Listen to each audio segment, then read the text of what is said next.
Hollywood doesn't just make stars, it makes victims. Some believe Tammy Lynn Leppert wasn't just a runaway or a troubled teen, but a young woman silenced because she knew too much. A barefoot teen, a parking lot by Cocoa Beach, and a disappearance that still haunts Florida after 40 years. This is the story of Tammy Lynn Leppert, the beauty queen who vanished. My name is Detective Daniel, and you've just entered Detective Daniel Files. Before we begin, subscribe and drop your name and where in the world you're watching from in the comments, because what you're about to hear isn't just a mystery, it's a disappearance so haunting, it forced America to change its laws forever. Tammy Lynn Leppert was born in Rockledge, Florida in 1965. Rockledge was not a place that promised fame, but for a child with bright eyes and natural charm, it quickly became the stage where dreams were planted. From the very beginning, Tammy's life was shaped by her mother, Linda Curtis. Linda was not just her mom, she was also her manager, her agent, and her guide into the spotlight. By the time other children were learning to ride bikes or climb trees, Tammy was being dressed for beauty pageants. Hair curled, makeup applied, smile rehearsed. For many, this was play. For Tammy, it became a way of life. Linda believed her daughter could be a star, and she worked tirelessly to place her in competitions, commercials, and auditions.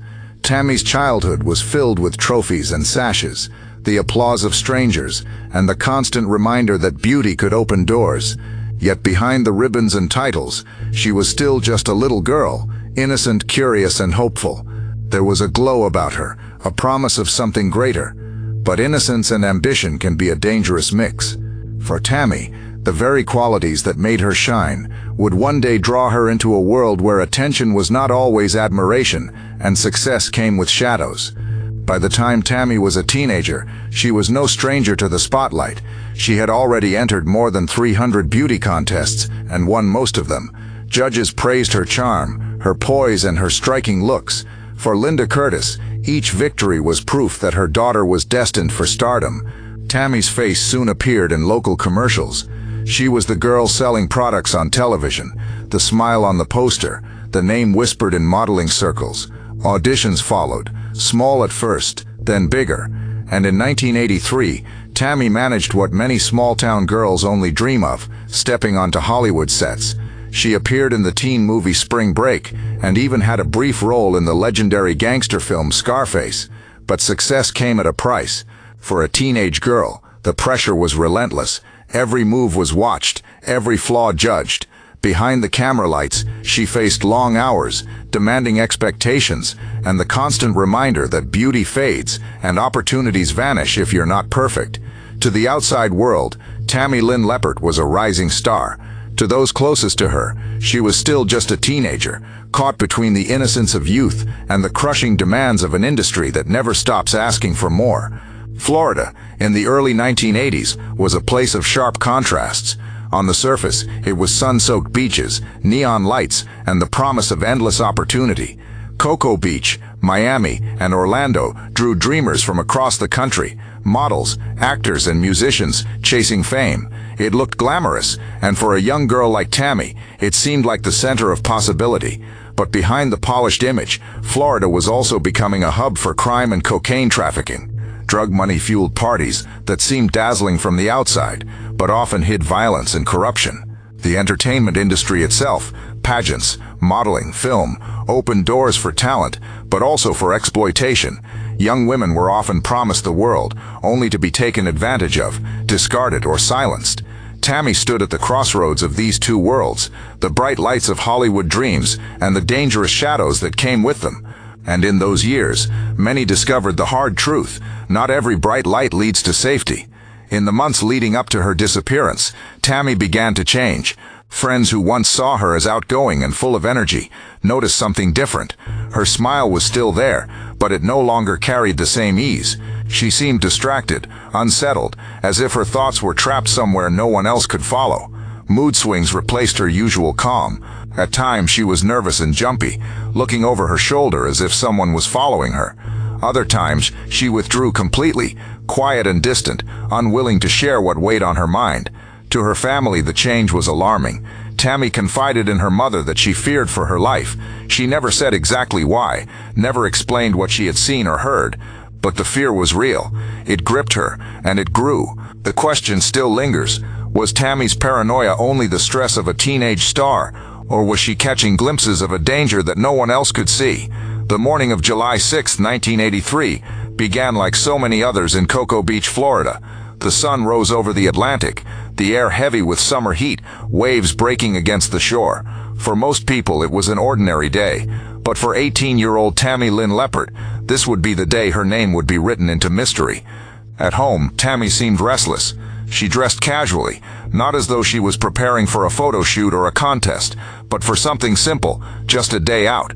A close male friend arrived, someone she trusted enough to spend time with despite the tension that had been building in recent weeks. She left the house barefoot, unusual but not alarming, as if she intended to return soon. Together they drove through the streets of Cocoa Beach. The car ride should have been uneventful, just two young people passing time. But according to the friend, the mood shifted. Tammy grew quiet, then anxious. The air inside the car thickened with unspoken tension. And then an argument. What sparked it, no one truly knows. Some say it was minor, just a disagreement that escalated.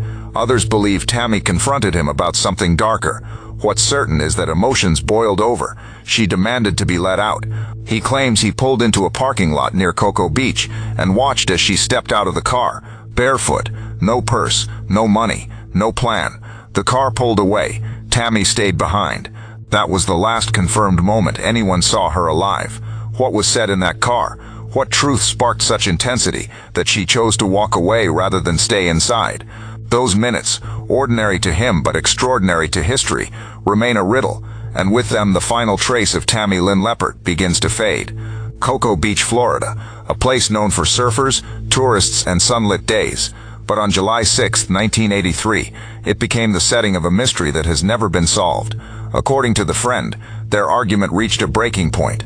Tammy insisted on leaving the car. He claimed he pulled into a nearby parking lot, a public place where people came and went, and there she stepped out. She wore no shoes. She carried no purse. She had no money in her hands, no identification, no way to call for help. For a young woman who lived in the world of modeling and appearances, this was completely out of character. Why would Tammy leave herself so vulnerable? Witnesses did not come forward to confirm the drop-off. The story we know comes almost entirely from the man who drove her there. Some take him at his word. Others wonder if it was only part of the truth. What happened in that parking lot? Did she really walk away on her own, or was there more to the story than he ever revealed? The image lingers. Tammy, 18 years old, stepping onto hot asphalt barefoot in the Florida summer. No belongings, no protection, no clear direction. One step, then another, and then silence. From that moment forward, the world lost sight of her. Not a single confirmed trace, not a single proven sighting, not one piece of clothing or belonging left behind. And from that moment, she was never seen again. When Tammy failed to return home that evening, her family knew instantly that something was wrong. This was not a girl who vanished without explanation. She was close to her mother, protective of her younger siblings, and always in touch with friends. Silence was not like her. Linda Curtis, her mother, expected her daughter to come walking back through the door, maybe upset from an argument, maybe shaken, but safe. Hours passed. Darkness settled in. The house grew heavier with worry. Tammy was gone. Calls were made. Questions asked. The story of the parking lot emerged, but it gave little comfort.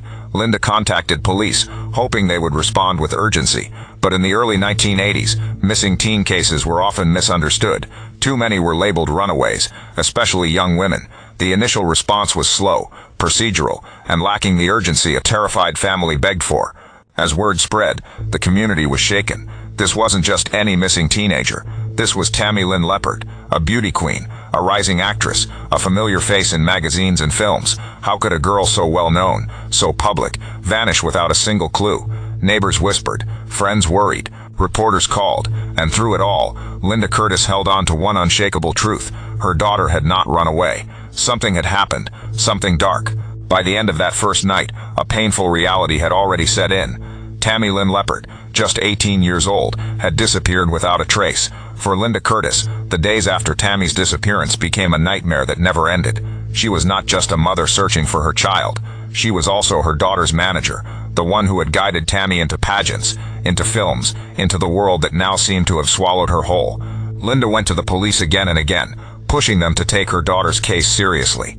She called anyone who might have seen Tammy, knocking on doors, retracing every step, chasing every rumor. The search consumed her. Soon the media began to circle. Cameras pointed at Linda, reporters asked their questions, and in every interview, her voice cracked with the same desperate plea.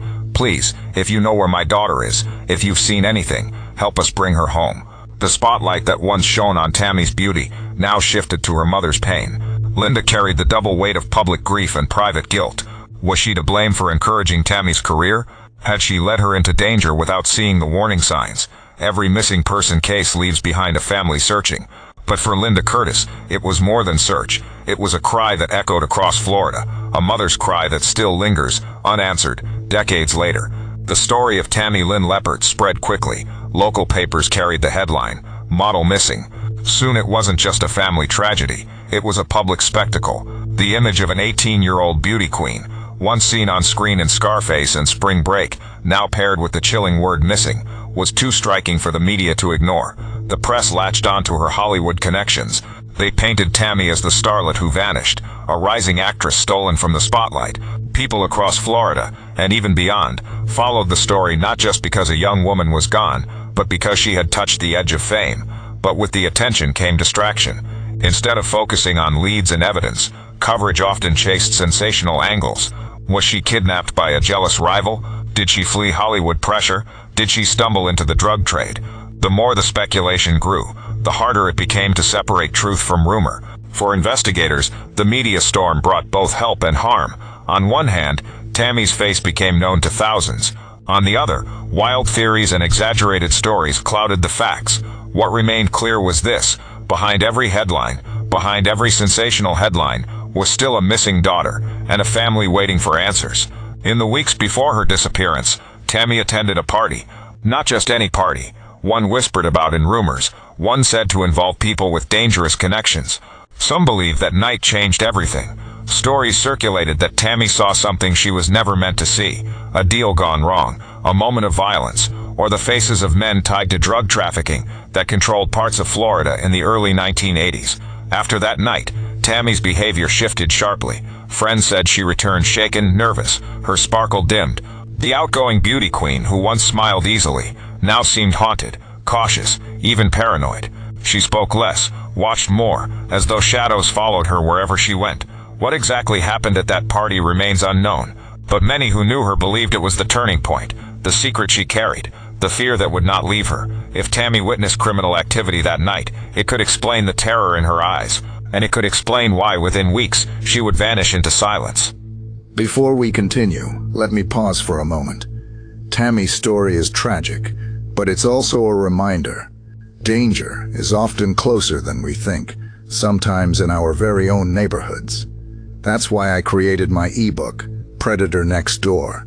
It's a guide to help you recognize the warning signs, protect your children, and guard your family against threats hiding in plain sight. The link is in the description below. Please, take the time to read it. Now, back to Tammy's story. The Cocoa Beach Police Department opened an investigation into Tammy's disappearance. Officers interviewed family, friends, and the last person who admitted seeing her. But from the very beginning, the case faced a devastating problem. There was no physical evidence, no purse, no shoes, no clothing left behind, not a single trace to prove where Tammy had gone or what had happened to her. Witness statements conflicted. The male friend insisted he had dropped her at the parking lot, that she walked away by choice. Others weren't so sure. Some believed his story didn't line up, that pieces were missing. But without proof, suspicion was all they had. Tips trickled in, sightings from strangers, claims that Tammy was seen walking near the beach, or boarding a bus, or leaving with someone in another car. Each lead gave hope, but one by one they collapsed. Nothing solid, nothing that could bring her home. Within weeks, the trail grew cold. A beautiful young woman had vanished in broad daylight, and investigators had little more than words and rumors to work with. For Tammy's family, it felt like the search for truth was slipping away, even as they begged authorities not to let her case be forgotten. The last person to admit seeing Tammy alive was the male friend who drove her that morning. In his version of events, their outing was ordinary until an argument broke out. He never gave much detail about what started it, only that Tammy became upset and demanded to leave the car. He told police he pulled into a parking lot, let her out barefoot, and drove away. To him, it may have seemed simple. To investigators, it was the last confirmed moment of her life, but questions soon surfaced. Why would Tammy, an 18-year-old with so much ahead of her, willingly step out with no shoes, no purse, no money? Why would she choose to leave herself so vulnerable? Some began to suspect that his story was only part of the truth. Did he know more than he admitted? Was the argument about something deeper, something dangerous? Or was he hiding details to protect himself from blame? Without evidence, police could not charge him. He was questioned, then released, his account left standing as the official version. But in the minds of many, and in the quiet suspicions of Tammy's family, the man who dropped her off remains the shadow figure at the center of the mystery. In the months after Tammy's disappearance, a new name emerged in whispers: Christopher Wilder. Known to history as the Beauty Queen Killer, Wilder was a wealthy contractor who lived a double life. On the surface, he was charming, successful, always seen with expensive cars and a polished smile. But beneath that exterior lay a predator who hunted women, luring them with promises of modeling opportunities before abducting, assaulting, and killing them. Wilder's spree began in Florida and spread across the United States in 19... His victims were young, attractive, many of them models or aspiring actresses, women just like Tammy. He cruised shopping malls, beaches, and parking lots, searching for faces that fit the image he wanted. The timing raised suspicion. Tammy disappeared in July 1983. By the next year, Wilder was confirmed active in Florida, abducting women in broad daylight. Investigators could not ignore the parallels: a young beauty queen, a Florida connection, a pattern of luring women with glamour, then silencing them forever. But there was a problem. No evidence ever tied Wilder directly to Tammy's disappearance.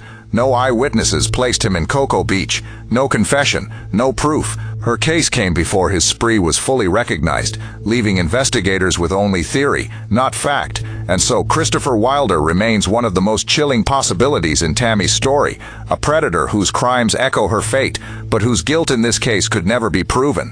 While some pointed to Christopher Wilder, others believed Tammy's disappearance. But as the years stretched on, remembrance was joined by frustration. The mystery endured.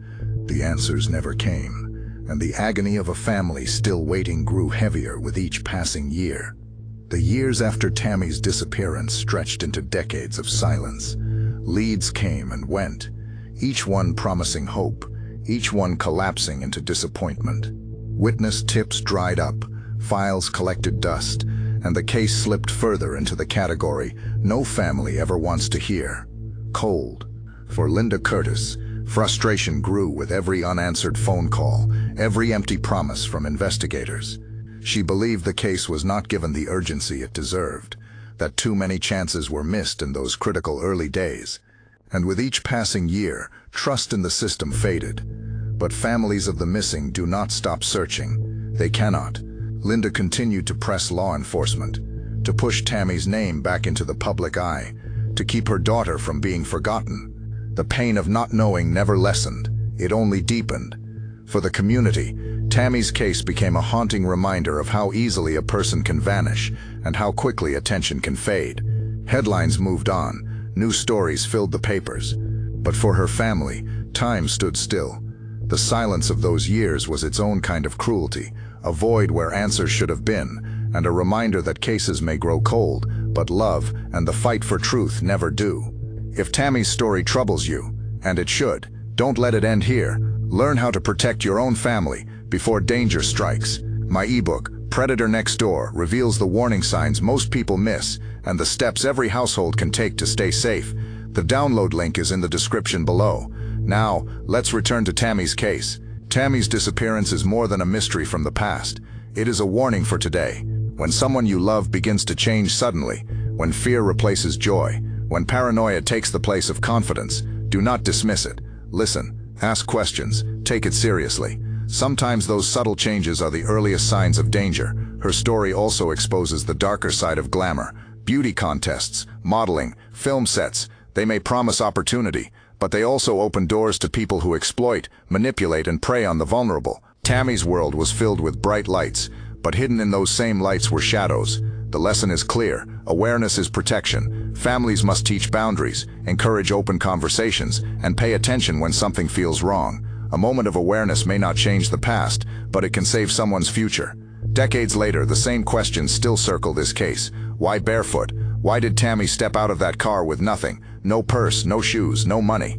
Why that parking lot, in broad daylight, a place where she could vanish into thin air? And most haunting of all, what exactly did she fear? She told her family she believed her life was in danger. But from whom? And why? Some say it was paranoia. Others insist it was knowledge, that Tammy had seen something, learned something, or trusted someone she should not have. There are no clear answers, only silence. And sometimes, in a case like this, the silence says more than words ever could. The silence is its own kind of truth, a reminder of the secrets that were buried the moment Tammy Lynn Leppert disappeared. She stepped out of a car and into the void. 40 years later, her family still waits. A barefoot girl, a vanished future, a case that refuses to close. If you found this story powerful, I invite you to subscribe, leave a comment, and share this video. Every voice helps keep Tammy's memory alive.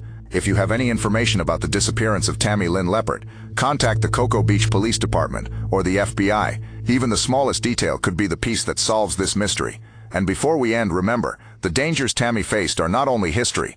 Protect your own family from threats that hide in plain sight. My ebook, Predator Next Door, is available through the link in the description below. As the screen fades, we leave you with photos of Tammy, a daughter, a sister, a rising star, now fading into silence.